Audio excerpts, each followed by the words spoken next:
अस्सलाम वालेकुम बच्चों। 13 जनवरी का लेक्चर हम स्टार्ट कर रहे हैं अपना। लास्ट 2 क्लासेस से जो टॉपिक हम लोगों ने स्टार्ट किया है 3 क्लासेस से, वो था प्रोबेबिलिटी का। ठीक है, कुछ 1-2 क्वेश्चंस प्रोबेबिलिटी के फर्दर मैं कुछ सॉल्व करूँगा। कोई 1-2 क्वेश्चन आप लोगों को इस क्लास में सॉल्व करने के लिए दूँगा। और साथ में जैसे लास्ट क्लास में मैंने आपको बताया था कि आपने म्यूचुअली एक्सक्लूसिव इवेंट्स और को पढ़ के आना, जिसकी डेफिनेशन हमने पढ़ी थी। Basically the 2 events which can not occur together is called the mutually exclusive event. ठीक है, जो एक साथ, जिनमें कोई कॉमन पॉइंट नहीं है। ठीक है, देखिए स्टार्ट करते हैं हम। क्वेश्चन नंबर मैं करने लगा हूँ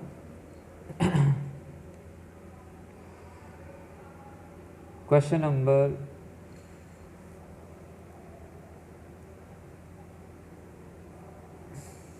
6.25 उसका बी पार्ट कर रहे हैं। ठीक है, मैं उसको एक दफ़ा सामने रखता हूँ। 6.25 का बी पार्ट। ठीक है, from a group of 6 men and 8 women, 5 people are chosen at random. Find the probability that there are more men chosen than women. Question के अंदर उन्होंने बताया कि हमारे पास men कितने हैं 6, विमेंस कितनी हैं ये 8,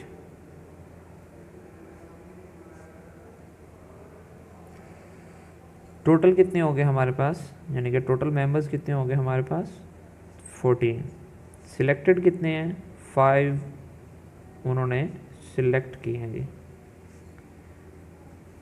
प्रोबेबिलिटी किसकी कैलकुलेट करनी है, there find the probability that there are more man chosen than women.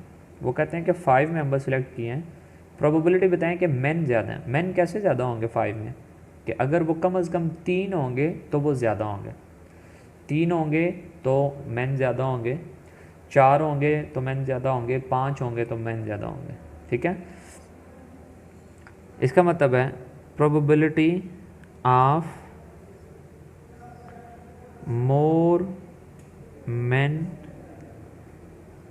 Chosen या सिलेक्टेड।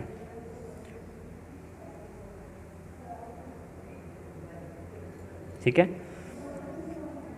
सैम्पल स्पेस में मोर मैन में बेसिकली यहाँ पे 3 कैटेगरीज आ जाती हैं कि अगर 3 मैन सिलेक्ट होते हैं तो भी ज़्यादा हैं, अगर 4 मैन सिलेक्ट होते हैं तो भी ज़्यादा हैं, और अगर 5 मैन सिलेक्ट होते हैं तो भी ज़्यादा है। अगर 3 मैन है तो डेफिनेटली 2 वीमेन है, टोटल 5 तब होंगे। 4 मैन है तो एक कौन सी होगी, वीमेन होगी।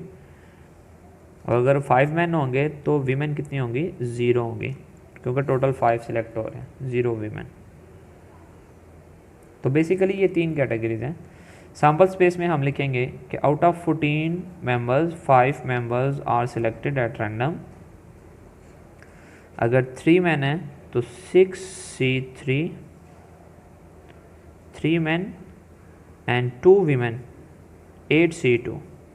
3 men are selected from the 6 men and 2 women are selected from the 8. दूसरी ऑप्शन के लिए हम ऐड उसको करेंगे 4 men तो 6C4 and 1 women 8C1। 6 में से 4 men सिलेक्ट हुए, 8 women में से 1 women सिलेक्ट हो गए। थर्ड कैटेगरी प्लस, जब ऑप्शंस आ जाएं कि ये भी हो सकता है, ये भी हो सकता है और ये भी हो सकता है, ठीक है, तब हम उसको ऐड करते हैं और विद इन प्रोबेबिलिटी मल्टीप्लाई हो रही है। 3 men and 2 women, 4 men and 1 women। ठीक है, तो यहाँ पे 5 men है, 6C5, 0 को लिखने की ज़रूरत नहीं है, women 0 है यहाँ पे। तो हमारे पास ये क्वेश्चन सॉल्व हो जाएगा ये इस तरीके से।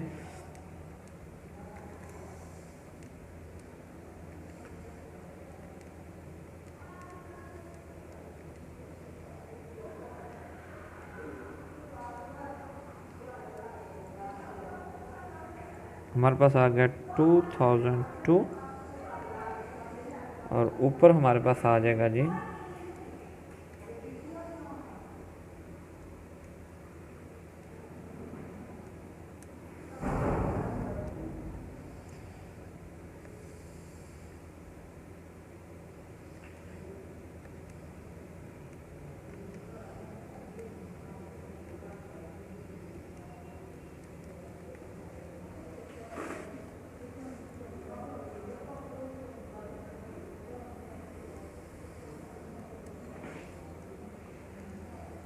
ये आ गया 20 मल्टीप्लाई बाय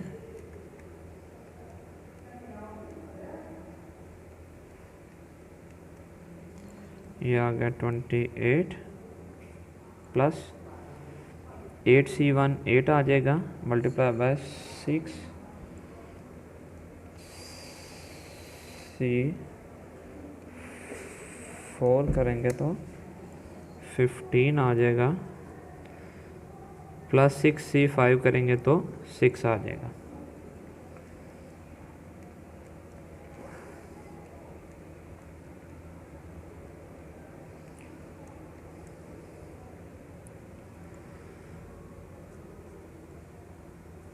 $560 प्लस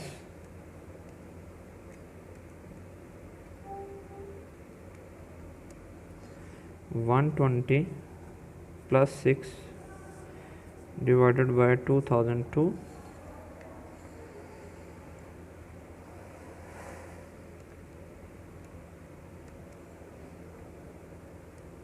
686। मेरा कैलकुलेटर थोड़ा स्लो हो गया, पता नहीं क्या हो गया इसका। चले, ये क्वेश्चन हमारे पास ही सॉल्व हो गया। ठीक है, क्वेश्चन नंबर जो आप लोगों ने प्रैक्टिस के लिए करना है, डू योरसेल्फ। क्वेश्चन नंबर 6.24 करना है आप लोगों ने। 6.25 का ए पार्ट, ये आप लोगों ने क्वेश्चन खुद सॉल्व करने हैं। ठीक है, इसके बाद क्वेश्चन नंबर मैं कह रहा हूँ 6.26।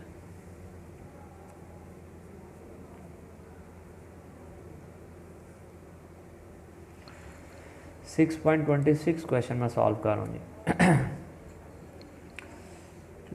क्वेश्चन एक दफ़ा दिखा देता हूँ। लिखा हुआ है, a firm buys 3 shipments of parts each month. The purchasing agent selects at random from among 4 in-state suppliers and 6 out-of-state suppliers. What is the probability that the orders are placed with only in-state suppliers, only out-state suppliers, at least one in-state supplier? इसका मतलब है जो एक firm है उसने 3 shipments bye करनी होती हैं, यानी कि उसके पास इन स्टेट सप्लायर हैं कुछ,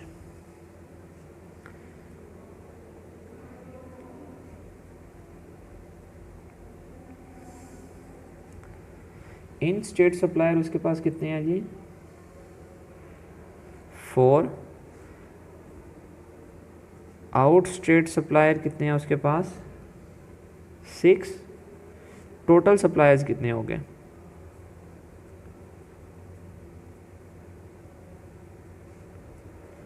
10 हो गए।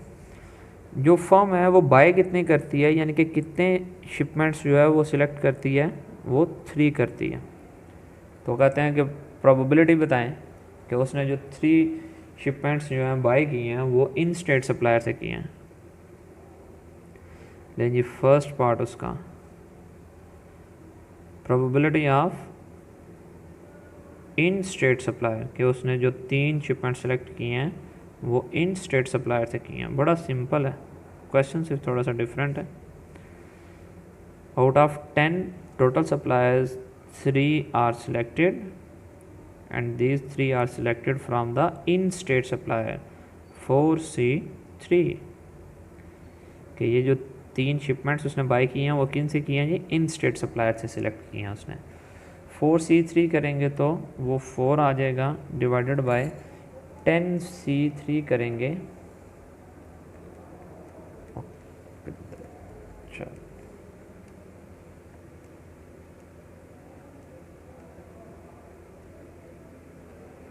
120 आ गया। फिर दूसरा जी आउट स्टेट सप्लायर, प्रोबेबिलिटी कि उसने आउट स्टेट सप्लायर से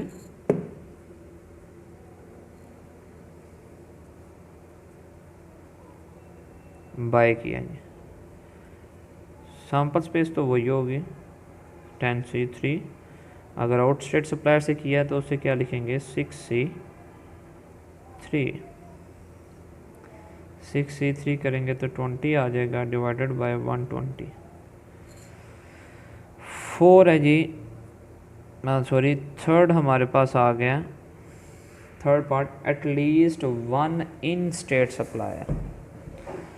वो कहता है जी probability of at least one in state supplier.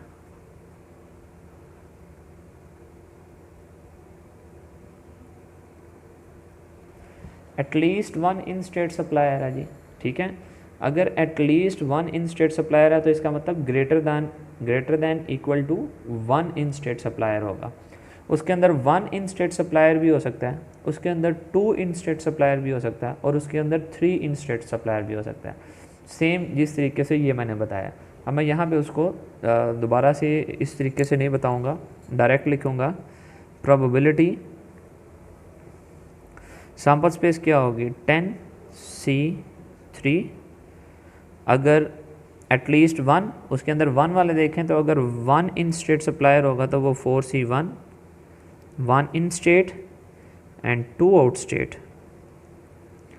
दूसरी कैटेगरी अगर वन से ज़्यादा होगा तो two in state supplier and one out state supplier. Third category all three from the in state supplier. At least one के अंदर इक्वल टू वन वाली category in state supplier की, टू वाली कैटेगरी इन स्टेट सप्लायर की, और three वाली category in state supplier की। इसको यहाँ पे आप लोग इसको सॉल्व कर लेंगे, या मैं इसको लिख देता हूँ, खुद ही लिख देता हूँ इसको। ये हमारे पास आ गया जी 76/120 आ गया हमारे पास, ठीक है। अब मैंने आपको बताया था कि जी mutually exclusive events,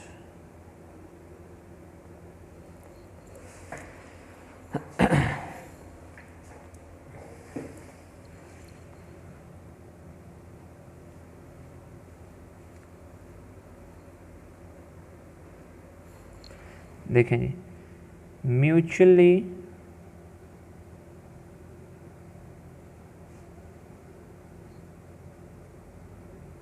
exclusive events, ऐसे इवेंट्स जो जिनमें कॉमन पॉइंट नहीं है। अगर फॉर एग्जांपल एक ए है जिसके अंदर 2 और 3 है, एक बी है जिसके अंदर 4 है, तो ए इंटरसेक्शन बी क्या होगा, ये तो नल सेट होगा, इनमें तो कोई कॉमन पॉइंट नहीं है, तो ए एंड बी क्या होंगे, म्यूचुअली एक्सक्लूसिव इवेंट्स होंगे, ठीक है, म्यूचुअली एक्सक्लूसिव इवेंट्स होंगे। इनके लिए लॉ ऑफ एडिशन होता है।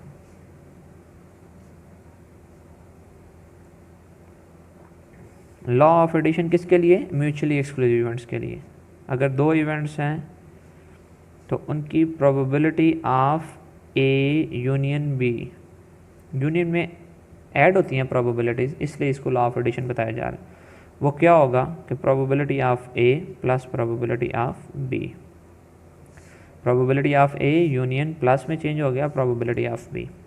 ये है लॉ ऑफ एडिशन किसके लिए, म्यूचुअली एक्सक्लूसिव इवेंट्स के लिए।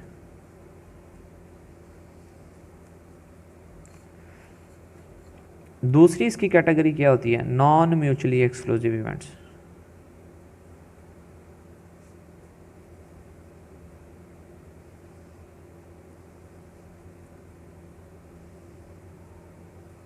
नॉन म्यूचुअली वो क्या, जैसे एक इवेंट ए है 1 2 3 4, एक इवेंट बी है वो है 2 और 3।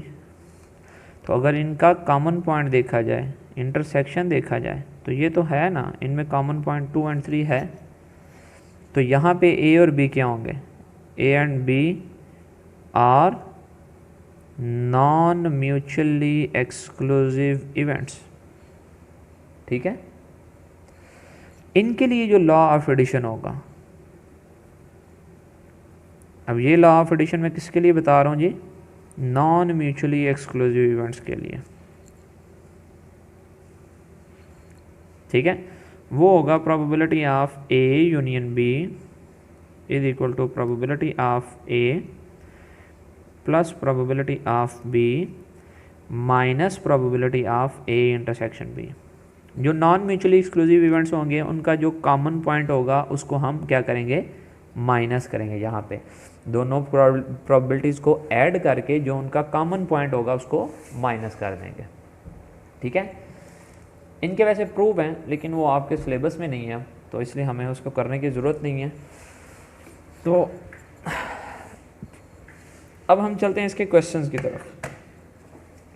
ठीक है, 6.27 है, उसका बी पार्ट है जी। ठीक है, अ class contains 10 men and 20 women of which half the men and half the women have brown eyes. Find the probability that a person chosen at random is a man or has brown eyes. ये इस statement को बड़े गौर से पढ़िएगा। Find the probability that a person chosen at random is a man or has brown eyes. एक member को select कर रहे हैं, वो कह रहे हैं कि वो या तो मैन है या वो क्या है, उसकी ब्राउन आइज़ है। लेकिन जो इन्फॉर्मेशन पहले दी है वो हम उसको देख लें, क्योंकि हमारे पास अब दो कैटेगरीज हैं। तो देखिए, हमारे पास मेन एंड वीमेन है। क्वेश्चन नंबर है जी हमारे पास ये 6.27, उसका बी पार्ट।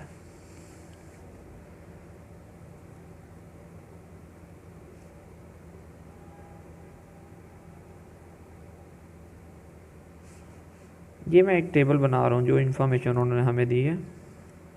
देखिएगा, हमारे पास मैन कितने हैं टोटल, 10 मैन है। वीमेन कितनी है टोटल, 20 वीमेन है। तो टोटल मेंबर्स कितने हो गए, 30 हो गए हमारे पास। उन्होंने बोला half of the man and half of the women have brown eyes, यानी कि out of 10 man 5 man have brown eyes and 5 man have non brown eyes. इसी तरह वीमेन के अंदर हमारे पास ब्राउन आइज हाफ जो हैं वो 10 की हैं, तो रिमेनिंग 10 की नॉन ब्राउन है। तो ब्राउन आइज वाले हमारे पास टोटल कितने हो गए, 15, एंड नॉन ब्राउन वाले के टोटल कितने हो गए, 15। ठीक है, अब यहाँ पे अगर मैन एंड वीमेन को देखा जाए तो इनमें कॉमन पॉइंट क्या है, ब्राउन आइज का, कि इनकी ब्राउन आइज जो है वो इन दोनों का कॉमन पॉइंट है। अगर कॉमन पॉइंट है इसका मतलब है कि man and the women are non mutually exclusive events. ठीक है, या ये जो एक एक्सपेरिमेंट हो रहा है इसके अंदर जो दो इवेंट्स मान रहे हैं हमारे पास वो नॉन म्यूचुअली एक्सक्लूसिव इवेंट्स मान रहे हैं। अब ये मैं यहाँ पे लिखता हूँ, A is event that selected person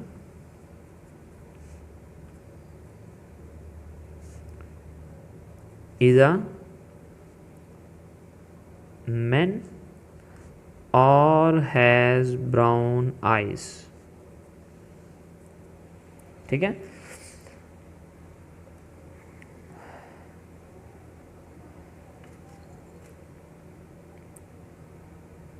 या इसको ऐसे नहीं, इसको इस तरीके से लिखें, A is event that selected person is a man, B is event that selected person has brown eyes।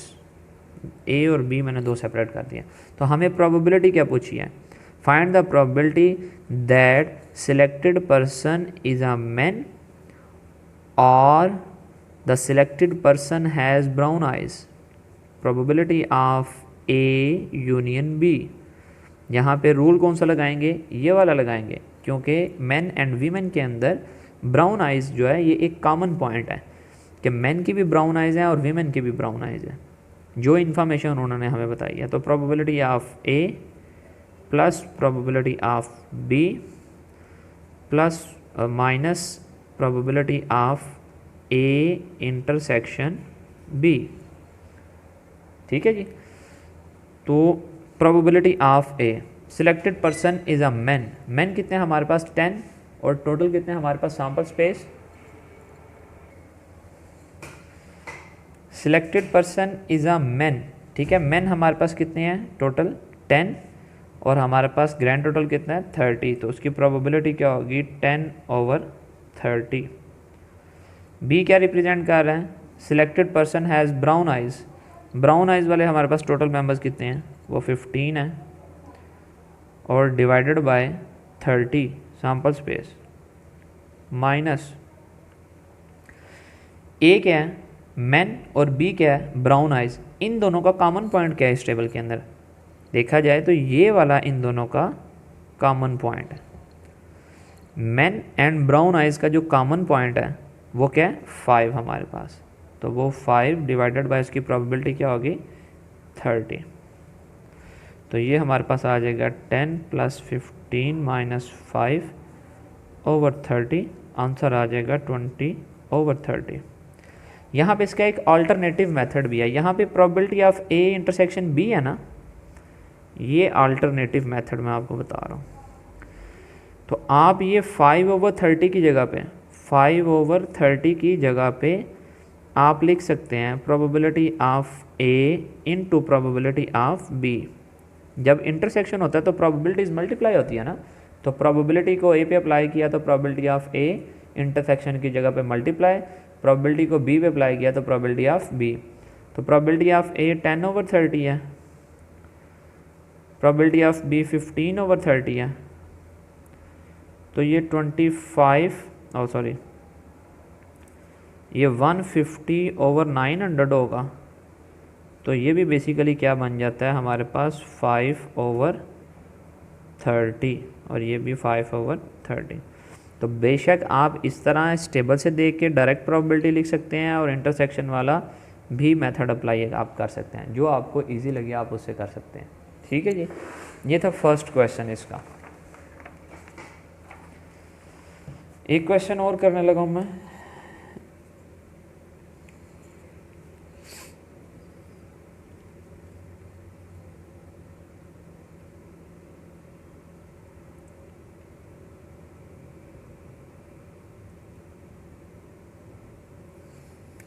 Question number 6.28 उसका बी पार्ट।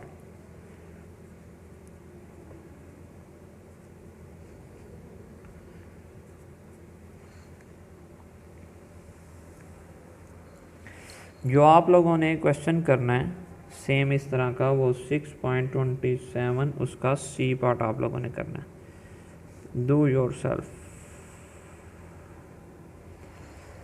ठीक है जी, अब हम क्वेश्चन करने लगे 6.28 उसका बी पार्ट। लिखा हुआ है जी, one integer is chosen at random from the number 1 2 3 up to 50।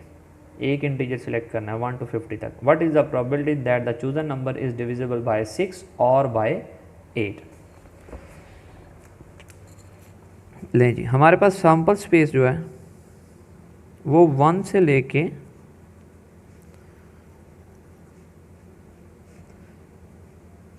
50 तक है। उन्होंने लिखा जी, what is the probability that the chosen number, एक नंबर सिलेक्ट किया जा रहा है। ठीक है, जब एक नंबर सिलेक्ट किया जा रहा है तो बेटा याद रखना तब कॉम्बिनेशन वाले रूल से लिखने की ज़रूरत नहीं है, सिर्फ number of units in the event और number of units in the sample space को डिवाइड कर दिया जाता है। जब सिलेक्शन एक से ज़्यादा है तो फिर हम कॉम्बिनेशन को यूज़ करते हैं। ठीक है, अब देखें उन्होंने बोला है the chosen, what is the probability that the chosen number is divisible by 6 और बाय 8। मैं लिख देता हूँ A is event that selected number is divisible by 6. B is event that chosen number is divisible by 8. Event A भी लिख लेते हैं। 6 के ऊपर कौन कौन से हो जाएंगे, 6, 12, 18, 24, 30, 36, 42 एंड 48। 6 पे ये सब डिवाइड हो जाते हैं। बी इवेंट के भी लिख लेते हैं जी, 8, 16, 24, 32, 40 एंड 48, ये 8 पे सब डिवाइड हो जाते हैं। अब हमने प्रोबेबिलिटी क्या निकालनी है, probability of the selected number is divisible by 6 और by 8, probability of A union B. यहाँ पे लॉ ऑफ एडिशन कौन सा लगेगा, नॉन म्यूचुअली एक्सक्लूसिव इवेंट्स का लगेगा। क्यों? क्योंकि अगर हम in A intersection B event A और इवेंट बी का कॉमन पॉइंट देखें तो वो बनता है 24 एंड 48। इसका मतलब है ए एंड बी जो है वो नॉन म्यूचुअली एक्सक्लूसिव इवेंट्स हैं। तो यहाँ पे रूल क्या लगेगा, probability of A plus probability of B minus probability of A intersection B. Probability of A, हमारे पास इसके अंदर कितने यूनिट्स हैं, 1 2 3 4 5 6 7 8, 8 divided by sample space. B के अंदर 1 2 3 4 5 6 plus 6 divided by 50। A intersection B के अंदर कितने यूनिट्स हैं, 2 डिवाइडेड बाय 50। तो ये आ जाएगा 12 डिवाइडेड बाय 50। ये आपके पास आंसर आ गया। ठीक है जी, तो ये हो गया जी आपका question number do your self. एक और क्वेश्चन आपको देने लगा हूँ, 6.29 उसका सी पार्ट, 6.29 का सी पार्ट। बच्चों ये भी आप लोगों ने क्वेश्चन इसको सॉल्व करना है। ठीक है जी बच्चों, आज के लेक्चर के लिए इतना ही है। बाकी नेक्स्ट क्लास के अंदर हम अपने प्रोबेबिलिटी के टॉपिक को कंटिन्यू करेंगे। तो थैंक यू बच्चों, अल्लाह हाफिज़।